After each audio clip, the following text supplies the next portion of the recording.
عمرہ زائرین کی پرواز آج بھی روانہ نہ ہو سکی، مسافر رل گئے۔ اسلام آباد سے نجی ایئر لائن کے ذریعے جدہ روانہ ہونے والی پرواز کے 300 سے زائد عمرہ زائرین آج بھی کراچی ایئرپورٹ پر بے یار و مددگار پڑے ہیں۔ ARY نیوز ویب ڈیسک کے مطابق گزشتہ روز ٹیکنیکل خرابی کی وجہ سے کراچی لینڈنگ کرنے والا طیارہ 29 گھنٹے بعد بھی جدہ روانہ نہ ہو سکا۔ اسلام آباد سے جدہ جانے والی نجی ایئر لائن کی پرواز کو آج صبح جدہ روانہ ہونا تھا۔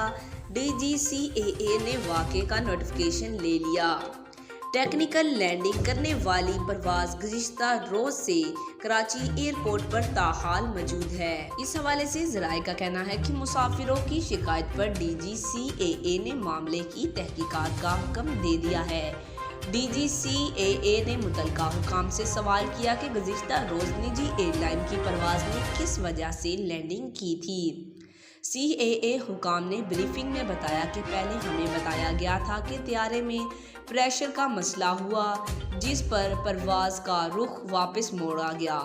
بعد ازاں کہا گیا کہ پریشر کا مسئلہ نہیں ہے، طیارے کے انجن کو چیک کیا جا رہا ہے، تاہم تحقیقات کی جا رہی ہے۔ ذرائع کے مطابق DGCAA کو ڈپٹی DG ریگولیٹری نادر شفیق ڈار اور دیگر نے بریفنگ دی۔ اچانک ٹیکنیکی خرابی آئی تو کپتان طیارے کو 34,000 فٹ اونچائی سے 10,000 تک نیچے لے آیا۔ DGCAA نے معاملے کی مکمل تحقیقات کرنے کی ہدایت کر دی ہے۔ ایئرپورٹ ذرائع کے مطابق نجی ایئر لائن کی پرواز ER1801 نے گزشتہ دوپہر اسلام آباد سے جدہ کے لیے ٹیک آف کیا تھا۔ دوپہر 1:42 پر اڑان بھرنے والی پرواز کو ہنگامی صورتحال پیدا ہونے پر 3:42 پر کراچی اتار لیا گیا تھا۔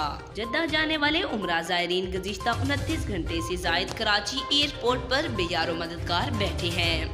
مسافروں کے مطابق عمرہ زائرین کو ہوٹل منتقل کیا گیا اور نہ ہی جدہ پہنچانے کا کوئی انتظام کیا گیا ہے۔ آج تک کے لیے اتنا ہی۔ جاتے جاتے آپ سے گزارش ہے ویڈیو کو لائک کریں، چینل کو سبسکرائب کریں، دیکھیں بیل آئیکن کو دبائیں اور کمنٹ میں اپنی رائے کا اظہار ضرور کریں۔